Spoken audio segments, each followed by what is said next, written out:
दोस्तों आज हम बात कर रहे हैं आपके 805 नंबर सब्जेक्ट कोड की, जिसमें महत्वपूर्ण प्रश्नों की चर्चा करेंगे, जिसका नाम है पाठ्यचर्या में सूचना एवं संप्रेषण तकनीकी का एकीकरण, ICT integration across the curriculum. तो चलिए देखते हैं इसमें महत्वपूर्ण प्रश्न किस तरह के पूछे जाते हैं। पहला प्रश्न है, रैम क्या है? What is RAM? तो रैम का मतलब है रैंडम एक्सेस मेमोरी, ठीक है ना। इसका फुल फॉर्म होता है रैंडम एक्सेस मेमोरी, आपको याद रखना है, आपके एमसीक्यू भी बन सकता है ये। और यह कंप्यूटर के सबसे बुनियादी तत्वों में से एक है, यानी कि ये होना ही चाहिए। रैम अगर होगा तो ही आपका काम हो पाएगा, कंप्यूटर चलना शुरू करेगा, गति से चलेगा। रैम एक अस्थायी मेमोरी बैंक है जो कंप्यूटर के मदरबोर्ड पर स्थित होता है। रैम को कंप्यूटर की प्राथमिक मेमोरी का हिस्सा माना जाता है, ठीक है।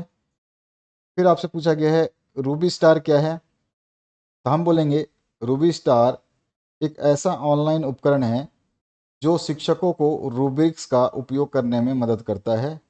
यह शिक्षकों को विभिन्न शिक्षण गतिविधियों के लिए गुणवत्तापूर्ण और सुंदर रूब्रिक्स बनाने और विकसित करने में सहयोग प्रदान करता है।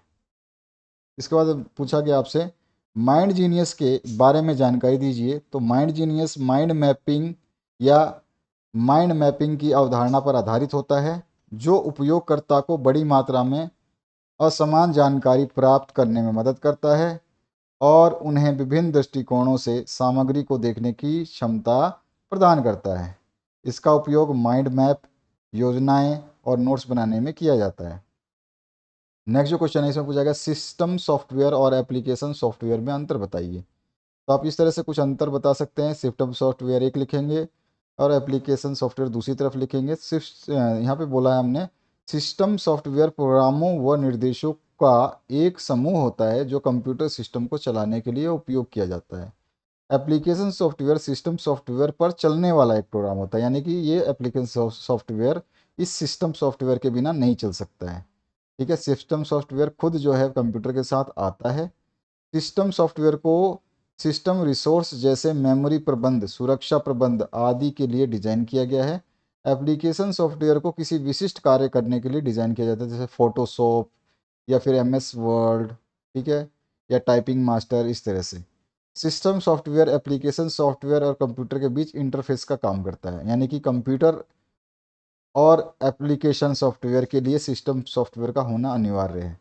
एप्लीकेशन सॉफ्टवेयर यूज़र और सिस्टम सॉफ्टवेयर के बीच इंटरफेस का काम करता है, यानी कि जो हमारा कंप्यूटर है और हम हैं, हमारे बीच जो है एप्लीकेशन सॉफ्टवेयर काम करता है, यानी कि हम जो है किसी एप्लीकेशन को चलाते हैं तो वो हमारे कंप्यूटर में चलता है। सिस्टम सॉफ्टवेयर को असेंबली लैंग्वेज में लिखा जाता है और एप्लीकेशन सॉफ्टवेयर को कोई लैंग्वेज में नहीं लिखा जाता, ठीक है ना, सॉरी, असेंबली लैंग्वेज में लिखा जाता है और इसको हाई लैंग्वेज में लिखा जाता है, हाई लेवल के लैंग्वेज में। सिस्टम सॉफ्टवेयर कंप्यूटर के ऑन होने के बाद तक चालू रहता है, यानी कि ऑन होने के बाद, बंद जब तक करोगे नहीं तब तक सिस्टम सॉफ्टवेयर काम करता रहेगा। एप्लीकेशन सॉफ्टवेयर जब आप बंद कर दोगे, कोई एप्लीकेशन चला रहे हो उसको बंद कर दोगे तो ऑटोमेटिक वो बंद हो जाएगा। कोई भी कंप्यूटर सिस्टम सॉफ्टवेयर के बिना नहीं चल सकता। एप्लीकेशन सॉफ्टवेयर कंप्यूटर के लिए आवश्यक नहीं है, इसके बिना कंप्यूटर चल सकता है। सिस्टम सॉफ्टवेयर का उपयोग सामान्य उद्देश्य के लिए किया जाता है और एप्लीकेशन सॉफ्टवेयर का उपयोग विशिष्ट कार्य के लिए किया जाता है। सिस्टम सॉफ्टवेयर एप्लीकेशन सॉफ्टवेयर को चलाने के लिए एक प्लेटफॉर्म प्रदान करता है और एप्लीकेशन सॉफ्टवेयर सिस्टम सॉफ्टवेयर पर चलने वाला एक प्रोग्राम होता है। तो इस तरह से आप जो है अंतर बता सकते हैं, और ज़्यादातर अंतर आपको बताना है तो ये वीडियो ज़रूर देख लेना। इस वीडियो में आपको ज़्यादातर स्टाइलिश सॉल्यूशन मिलेंगे, सिंपल सॉल्यूशन मिलेंगे, तो आपको और मज़ा आने वाला है। इस वीडियो को ऑलरेडी मैंने अपलोड कर दिया था, तो इस वीडियो को आपके एग्ज़ाम से काफ़ी दिनों पहले अपलोड कर दिया था, ताकि आप लोग एग्ज़ाम से पहले ही अपने आप को तैयार कर लो। अगर आप नहीं देख पाए हैं तो इस वीडियो को देखिएगा, आपको सब कुछ समझ में आएगा। हमेशा जो है प्लेलिस्ट आपको वीडियो के डिस्क्रिप्शन बॉक्स में मिलती है, और आप जो है ये वीडियो के एंड तक पहुंचेंगे तो आपको प्लेलिस्ट इसी तरह से, इस तरह का आइकन ही बन के आएगा, किसी भी इस तरह बीच में आएगा यहाँ पे, उसको आप टच करेंगे तो आपको दिखाई देगा, उससे आप सारे वीडियोस देख सकते हैं। मस्तिष्क आधारी अधिगम से आप क्या समझते हैं, इसके प्रमुख लाभ लिखिए। तो मस्तिष्क आधारी अधिगम ठोस वैज्ञानिक अनुसंधान से प्राप्त रणनीतियों आधारित सिद्धांतों का उद्देश्यपूर्ण जुड़ाव है। यह मस्तिष्क के सीखने के तरीके के बारे में नवीनतम वैज्ञानिक तरीकों पर आधारित शिक्षण है। इसमें छात्र शीघ्र एवं कुशल शिक्षण, दिमाग को आराम देने और अपनी शिक्षा में अधिक व्यवहारिकता लाना सीखता है। अब मस्तिष्क आधारित अधिगम के कुछ लाभ जो है आप लिखना चाहेंगे, इसमें लिखा हुआ है। तो बेहतर प्रेरणा और जुड़ाव में वृद्धि होती है, बेहतर स्मृति और स्मरण का विकास होता है, समस्या समाधान कौशल का विकास होता है, रचनात्मकता और नवाचार में वृद्धि होती है, समग्र शैक्षिक प्रदर्शन में सुधार होता है। इसके अलावा बहुत सारे हैं जो चीज़ आपको यहाँ पे मिलेगी। इससे भी सिंपल लैंग्वेज में अगर आपको आंसर चाहिए तो इसमें इसमें देखिए इस वीडियो को, इसमें आपको सब कुछ दिखाई देगा और सब कुछ सिंपलेस्ट लैंग्वेज में। इसके बाद जो है इस स्मार्ट क्लासरूम की अवधारणा को समझाइए। तो स्मार्ट क्लासरूम शिक्षकों और छात्रों दोनों के लिए स्कूल में सीखने और पढ़ाने के अनुभव को बढ़ाने के लिए कक्षाओं को तकनीकी उपकरणों से सुसज्जित करने की एक अवधारणा है। स्मार्ट क्लासरूम में उपकरणों के माध्यम से प्रदर्शित ऑडियो वीडियो छात्रों के लिए दिलचस्प होते हैं और उनमें रुचि पैदा करने में मदद करते हैं। एक स्मार्ट क्लासरूम में गुणवत्तापूर्ण शिक्षा प्रदान करने के लिए digital board, projector, computer, LED आदि का प्रयोग किया जाता है। अब स्मार्ट क्लासरूम के लाभ अगर आपसे पूछ ले तो आप बता सकते हो कि यह सीखने और सिखाने की प्रक्रिया में गुणवत्तापूर्ण सुधार करता है। स्मार्ट क्लासरूम के द्वारा कठिन से कठिन विषय को बड़ी रोचक तरीके से समझाने में या समझने में मदद मिलती है। इसमें किसी भी विषय वस्तु को बार बार देखा और समझा जा सकता है, मतलब स्टोर रहता है इसमें। किसी भी विषय वस्तु को चित्र, ऑडियो और वीडियो के माध्यम से समझने और समझाने में आसानी मिलती है। चित्र, ऑडियो और वीडियो के माध्यम से समझा गया या समझाया गया जो विषय बहुत ज़्यादा समय तक और आसानी से याद रहता है। तो इस तरह के बहुत सारे पॉइंट है जिनको आप स्मार्ट क्लासरूम के लाभ के बारे में यहाँ पे लिख सकते हो। इसके बाद जो नेक्स्ट क्वेश्चन है इसमें पूछा गया कंप्यूटर आधारित प्रश्न बैंक से आप क्या समझते हैं, इसके प्रमुख उपयोग लिखिए। तो कंप्यूटर आधारित प्रश्न बैंक जो है वो उसका अर्थ होता है एक डिजिटल प्लेटफॉर्म या प्रणाली जो विभिन्न प्रकार के प्रश्नों का संग्रह, वर्गीकृत और प्रतिबंधन करता है। कंप्यूटर आधारित प्रश्न बैंक शिक्षण, प्रशिक्षण और परीक्षा प्रणाली को अधिक संगठित, प्रभावी, कुशल बनाने में महत्वपूर्ण भूमिका निभाते हैं। इसके फायदे क्या है? समय की बचत होती है, सटीकता और विश्वसनीयता होती है, प्रश्नों की विविधता होती है, मतलब हम किसी भी तरह के प्रश्न इस पर डिज़ाइन कर सकते हैं। आसान अद्यतन होती है, यानी कि आसानी से जो है इसमें आप अपडेट कर सकते हैं, किसी क्वेश्चन को हटाना है उसकी जगह दूसरा क्वेश्चन जोड़ना है। उपलब्धता है और साथ ही साथ विश्लेषण और रिपोर्टिंग, पुनः उपयोग और स्थायित्व और सुरक्षा और गोपनीयता भी बनी रहती है। तो ये होता है कंप्यूटर आधारित प्रश्न बैंकों का फ़ायदा। इसके बाद आइए नेक्स्ट क्वेश्चन इसमें पूछा गया है करके सीखने की प्रभावशीलता का वर्णन कीजिए। तो सामान्यतः ये देखा जाता है कि छोटा बालक अपने हाथों द्वारा विविध प्रकार के कार्यों को संपन्न करता है जो कि सार्थक और निरर्थक दोनों रूपों में होता है। मनोवैज्ञानिकों का मानना है जो कार्य करके सीखा जाता है उसका अधिगम स्थायी रूप से बना रहता है और यह विधि अधिगम की प्रभावी विधियों में से एक मानी जाती है। करके सीखने की प्रभावशीलता की बात करें तो ये स्थायी अधिगम होता है। इसके अलावा जो है ये बाल केंद्रित अधिगम है, शारीरिक और मानसिक क्रियाशीलता अधिगम है और क्रिया केंद्रित अधिगम है। ये सारे पॉइंट लिख सकते हो। रुचिकर अधिगम भी है, विविध कौशलों का विकास भी होता है इसके द्वारा, वैज्ञानिक दृष्टिकोणों का विकास होता है, मनोवैज्ञानिक सिद्धांतों के अनुरूप जो है इसका विकास होता है। शिक्षा में सूचना एवं संप्रेषण तकनीकी की भूमिका पर प्रकाश डालिए। तो आप शिक्षा में जो है इसकी क्या भूमिका है, तो इसके द्वारा जो है तथ्यों को एक स्थान से दूसरे स्थान तक पहुंचाया जा सकता है, प्राप्त आंकड़ों का विश्लेषण किया जा सकता है और उन आंकड़ों और तथ्यों और सूचनाओं की आवश्यकता होती है उनका वहाँ पे प्रयोग किया जा सकता है। विद्यालय और कॉलेजों में बच्चों को अध्यापन में सहायता प्रदान होती है। तो इस तरह से बहुत सारे पॉइंट है, अनगिनत पॉइंट है इसके, ये तो कुछ भी नहीं लिखे हैं। तो यहाँ पर जितने भी आप पॉइंट याद करेंगे वही बेहतरीन होगा। आभासी प्रयोगशाला का अर्थ बताइए, इसकी उपयोगिता का और महत्व का वर्णन कीजिए। तो आभासी प्रयोगशाला में कंप्यूटर प्रोग्राम का उपयोग करके विभिन्न प्रयोगों की श्रृंखला का अनुकरण किया जाता है। यह छात्रों को किसी भी समय और कहीं भी व्यक्तिपरक रूप से प्रयोग करने के लिए उपकरण, सामग्री और प्रयोगशाला सेट वर्चुअल रूप से कंप्यूटर पर उपलब्ध कराता है। यानी कि आप कंप्यूटर पर बैठे हुए और आपको जो है एक प्रयोगशाला मिलेगी और वहाँ पर ऐसा ही आपको लगेगा जैसे कि आप सच में प्रयोगशाला में बैठे हुए। तो इसकी उपयोगिता क्या है? लागत प्रभावशीलता, यानी कि कम जो है इसमें कम खर्च में जो है ये आसान वास्तविक प्रयोगशाला में कुछ जो है प्रयोग करना बहुत ही महंगा होता है और लागत इसकी जो है कम होती है, क्योंकि इसमें सच में केमिकल नहीं खरीद रहे हैं, सच में बीकर्स नहीं खरीद रहे हैं, सच में कुछ भी नहीं हो रहा है, सच में बिल्डिंग नहीं बना रहे हैं, सच में औजारों और सामग्रियों का उपयोग नहीं कर रहे हैं, तो इसलिए ठीक है। तो इसमें लागत होता है।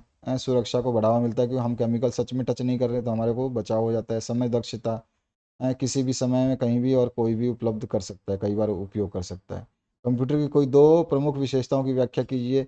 तो इसकी व्याख्याएं मैंने जो अभी बताया था उस वीडियो में कर रखी है। उसमें गति होती है, सटीकता होती है, विश्वसनीयता होती है, भंडारण क्षमता होती है, सारी की सारी इनके बारे में जो है आपको व्याख्या करनी है, नहीं कि आपको डिटेल में बताना होगा। मैंने यहाँ पे शॉर्ट में लिखा हुआ है, उस वीडियो में आपको डिटेल में मिल जाएगा। कंप्यूटर सॉफ्टवेयर के दो प्रमुख प्रकारों को परिभाषित कीजिए। तो इसके दो सॉफ्टवेयर होते हैं, जो कि एक होता है एप्लीकेशन सॉफ्टवेयर और दूसरा जो होता है सिस्टम सॉफ्टवेयर। एप्लीकेशन सॉफ्टवेयर और सिस्टम सॉफ्टवेयर के बारे में अभी हमें पढ़ा था। ई पोर्टफोलियो के कोई दो कार्य लिखिए। तो इसमें हम दो क्या बहुत सारे कार्य लिख सकते हैं, ठीक है ना। तो ये जो है आपका अ, बहुत सारे कार्य करता है, जैसे कि जीवन से संबंधित जानकारी या आपकी उपलब्धियों को एकत्रित करता है, और ये इलेक्ट्रॉनिक पोर्टफोलियो के रूप में भी कार्य करता है। इसके अलावा जो है ई पोर्टफोलियो के दो कार्य इस प्रकार है, जिसमें हमने यहाँ पे लिखा हुआ है। तो आप इनमें से कोई भी कार्य जो अच्छा लगता है उसको भी याद कर सकते हैं, या दोनों को याद कर सकते हैं। एजुसेट के प्रमुख कार्यों की व्याख्या कीजिए। तो इसके बारे में मैंने डिटेल में उस वीडियो में बताया है, बाकी यहाँ पे शॉर्ट में लिखा हुआ है। उस वीडियो को देखोगे तो आपको डिटेल सॉल्यूशन मिल जाएगा। इसके बारे में जब व्याख्या करने की बात है तो ये ओबीएस सी बात है कि ये बड़ा क्वेश्चन है, और बड़े क्वेश्चन में इतना लिखने से आपका काम नहीं चलेगा। लेकिन हाँ, छोटा क्वेश्चन पूछे तो इतना लिख देना। शिक्षण प्रक्रिया में कंप्यूटर सहायक अनुदेशन का उपयोग लिखिए। तो कंप्यूटर सहायक अनुदेशन के उपयोग क्या होते हैं? विद्यार्थियों में सीखने की प्रक्रिया के प्रति सुधारात्मक दृष्टिकोण का विकास करना, ठीक है। क्योंकि वह स्वयं अर्थात समूह में बैठ करके कंप्यूटर का कार्य करते हुए पृष्ठ पोषण यानी फीडबैक प्राप्त करता है, और अपनी गलतियों को सुधार करके आगे बढ़ता है। MOOC यानी मुख्य के प्रमुख उद्देश्यों की व्याख्या कीजिए। तो हम बोलेंगे MOOC जो है, इसका पूरा नाम मैसिव ओपन ऑनलाइन सोर्स है, या ओपन ऑनलाइन पाठ्यक्रम है, जो असीमित भागीदारी और वेब के माध्यम से खुली पहुंच के उद्देश्य से बनाया गया, यानी सब तक पहुंच जाए इस तरह से। और भी बहुत सारे इसके उद्देश्य हैं, जिनको मैंने पॉइंट वाइज लिख रखा है, तो आप पढ़ के इसको याद कर लेना। इसमें कोई समझाने वाली बात नहीं है, बस आपको याद होना चाहिए।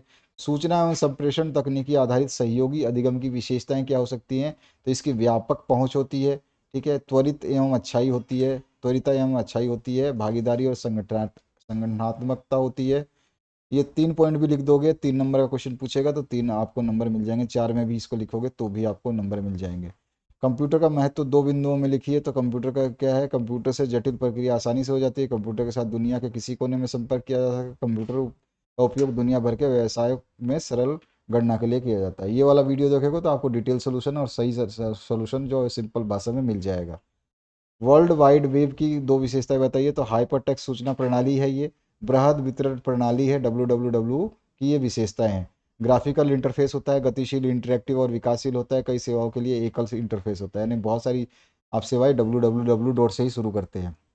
ई पोर्टफोलियो के दो कार्य लिखिए। तो आसानी से आप बता सकते हो ई पोर्टफोलियो क्या करता है? दस्तावेज को भेजने में आसानी होती है। तो ई पोर्टफोलियो जो है, इससे आप दस्तावेज को ईमेल करके भेज सकते हो, क्योंकि ई पोर्टफोलियो यानी कि इलेक्ट्रॉनिक पोर्टफोलियो। अब प्रदर्शन का मूल्यांकन और निगरानी करने में सहायक होता है, नौकरी ढूंढने में आसानी होती है। ई परीक्षा की कोई दो विशेषताएं थी, सभी के समय की बचत होती है ई परीक्षा पे, हैं, कम खर्चीला होता है, विद्यार्थियों तक सरलता से पहुंच सकते हैं, और प्रगति रिपोर्ट और परिणाम में कम समय लगता है। ब्राइट स्टॉर्म क्या है? तो ब्राइट स्टॉर्म ऑनलाइन शिक्षा का माध्यम है, जहां छात्र ऑनलाइन वीडियो के माध्यम से स्वयं सीखते हैं। वर्ल्ड वाइड टेलीस्कोप क्या है? तो वर्ल्ड वाइड टेलीस्कोप अनुप्रयोग डेटा और क्लाउड सेवाओं का एक ओपन सोर्स है, जो मूल रूप से माइक्रोसॉफ्ट रिसर्च द्वारा बनाया गया है। ध्यान रखिएगा, वर्ल्ड वाइड इस टेलीस्कोप के बारे में पूछता है। नेक्स्ट जो क्वेश्चन है, MS एक्सेल क्या है? तो इसके प्रमुख उपयोगों का वर्णन कीजिए।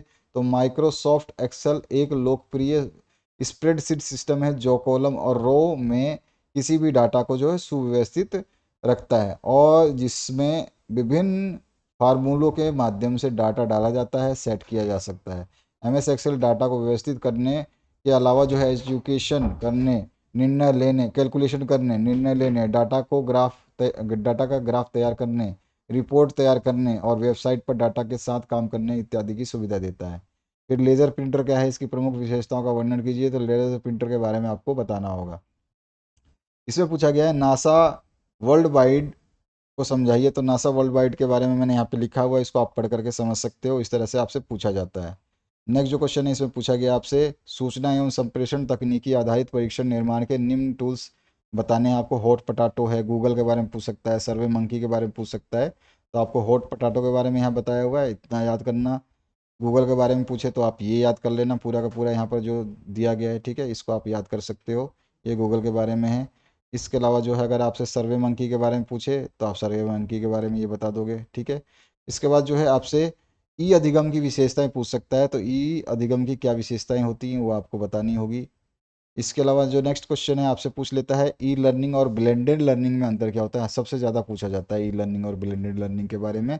इसके कुछ पॉइंट्स हैं जिनको आप जो है आसानी से पढ़कर याद कर सकते हो, ठीक है। ये है सारे पॉइंट्स। इसके बाद आइए नेक्स्ट क्वेश्चन जो है आधुनिक समाज में कंप्यूटर की उपयोगिता पर निबंध लिखने को पूछ सकता है, या कंप्यूटर के विभिन्न क्षेत्रों में क्या अनुप्रयोग है स्पष्ट कीजिए। तो आप सब कुछ इसमें लिख दोगे, शिक्षा के क्षेत्र में उपयोग कर सकते हैं, या आधुनिक समाज में कंप्यूटर की उपयोगिता है जो है क्या है, शिक्षा के उपयोग, शिक्षा में उपयोग करते हैं, अपने खेती बाड़ी में उपयोग करते हैं, या चाहे जो भी जिसमें भी यूज़ करते हैं आप बता सकते हैं। तो ये सारे के सारे जैसे शिक्षा में उपयोग बता सकते हो, व्यापार के लिए उपयोग कर सकते हैं, यातायात सेवाओं के लिए उपयोग करते हैं। तकनीकी के आधार पर कंप्यूटर को कितने भागों में विभक्त किया गया है, तो एनालॉग होता है, डिजिटल होता है और हाइब्रिड होता है। एनालॉग कंप्यूटर के बारे में संक्षिप्त टिप्पणी लिखने को बोल सकता है, ठीक है। डिजिटल कंप्यूटर के बारे में आपसे बोल सकता है लिखने के लिए, और मिश्रित कंप्यूटर जिसको हाइब्रिड कंप्यूटर बोलते हैं इसके बारे में बोल सकता है लिखने के लिए। तीनों के बारे में एक साथ पूछ सकता है, जैसा कि अभी मैंने क्वेश्चन बताया। कार्यशाला प्रविधि के उद्देश्य क्या होते हैं, तो कार्यशाला प्रविधि के ये उद्देश्य होते हैं। कंप्यूटर से होने वाली हानियों पर एक टिप्पणी लिखनी है, तो इसकी हानियां जो है बहुत सारी होती हैं। विद्युत का खर्चा होता है, मनुष्य आलसी बन जाता है, बेरोजगारी आ जाती है, आंखों पर प्रभाव पड़ता है, मनुष्य की सोच का ह्रास होता है, यानी नुकसान होता है। अधिगम संसाधन केंद्रों के उद्देश्य लिखिए, तो अधिगम संसाधन केंद्रों का क्या उद्देश्य हो सकता है ये आपको बताना है, ठीक है। तो ये सारी चीज़ें इसमें लिखी गई हैं, और ये वीडियो देख लेना ताकि आपको जो है और फ़ायदा हो पाए। तो आशा करता हूँ इस वीडियो से जो चीज़ें मैंने बताई इसको पढ़ोगे, और जो वीडियो मैं आपको अभी दिखा रहा हूँ इसको ज़रूर देखोगे ताकि आपको जो है और फ़ायदा मिल सके। Thank you very much, have a good day.